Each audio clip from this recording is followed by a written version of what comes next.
Picture this. It is a Friday night in peak summer, and you are looking at over 60 live baseball games happening simultaneously across the country. Which is just a staggering amount of video. Right. I mean, over the course of the season, that is 8,000 games spread across 120 different parks. Like, how do you actually broadcast that volume without going completely bankrupt? It is a massive undertaking. So today's deep dive is really a blueprint for managing that exact kind of scale. Specifically, we are looking at minor league baseball, naming Haivision's Makito X4 as their official video encoder. And that is starting with a phased rollout for the 2026 season. Exactly. And for you listening, this is honestly a masterclass in designing scalable contribution layers.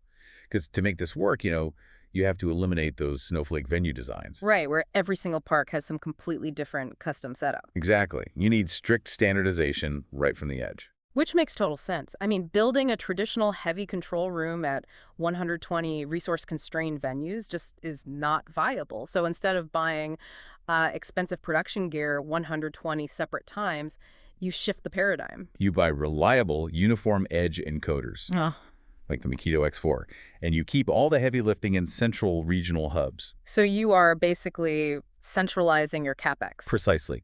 You invest in the central infrastructure once. Okay, so standardizing the stadium encode is solved. But getting that video signal out of 120 minor league towns with, let's be honest, pretty unpredictable internet, that sounds terrifying. Oh, absolutely. Like, how are they not dropping frames constantly over those long-haul paths? Well, that is where SRT comes in to stabilize the transport. When you are pushing video over unmanaged public internet, data packets inevitably get lost. Right, that is just physics. But SRT acts as this real-time recovery mechanism. It is constantly retrieving those lost packets on the fly, so the video stream stays rock solid despite bad connectivity. Okay, so the Makito X4 encodes the video, SRT protects it over the unpredictable internet, and then it all funnels into MiLB data centers in New Jersey and Denver.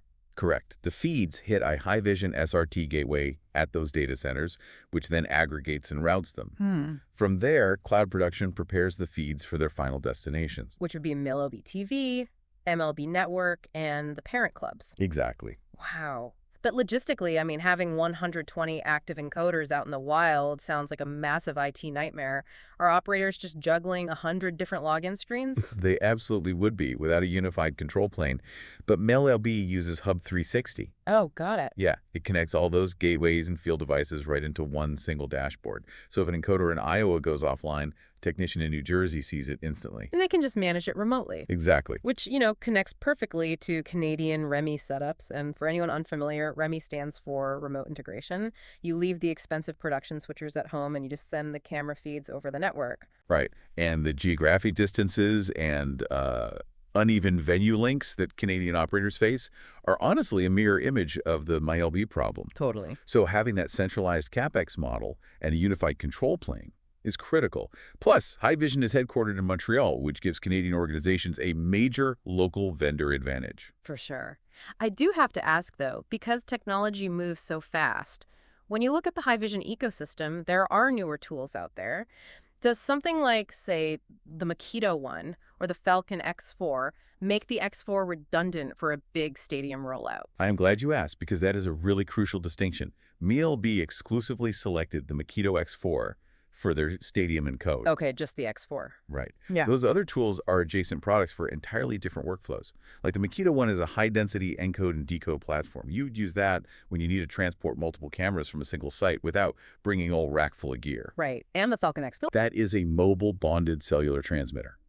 You deploy that when the venue has absolutely no wired internet at all and you need cellular paths. They complement the ecosystem, but they are absolutely not the fixed stadium encoder in the MiLB deployment. Got it.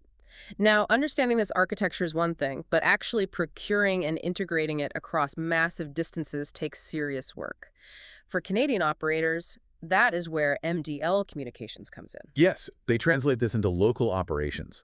MDL provides workflow consultation and transparent Canadian dollar pricing. Which is huge for planning. Definitely. And they also act as your first call Canadian support. But let's be super clear about that support. MDL isn't acting as some Tier 2 repair desk, right? They're your first point of contact to triage the issue. If it requires deep product support, they forward it directly to Haivision. Your hardware coverage remains directly with the manufacturer. Which is especially reassuring within that first year. Absolutely. So, if you are looking to build or upgrade your own park-to-cloud workflow, you can actually book a workflow validation consult at mdlcommunications.com. Yeah, and they will pinpoint exactly where a Makito X4, Makito One, Falcon X4, or an SRT Gateway fits into your plant. And they issue that transparent Canadian dollar quotation. It really just changes how you look at the economics of live sports production. It completely shifts the model. It does. I mean, if centralized cloud routing can effortlessly handle 60 simultaneous live feeds from remote minor league parks, how soon until the traditional local production truck becomes entirely obsolete for tiered sports?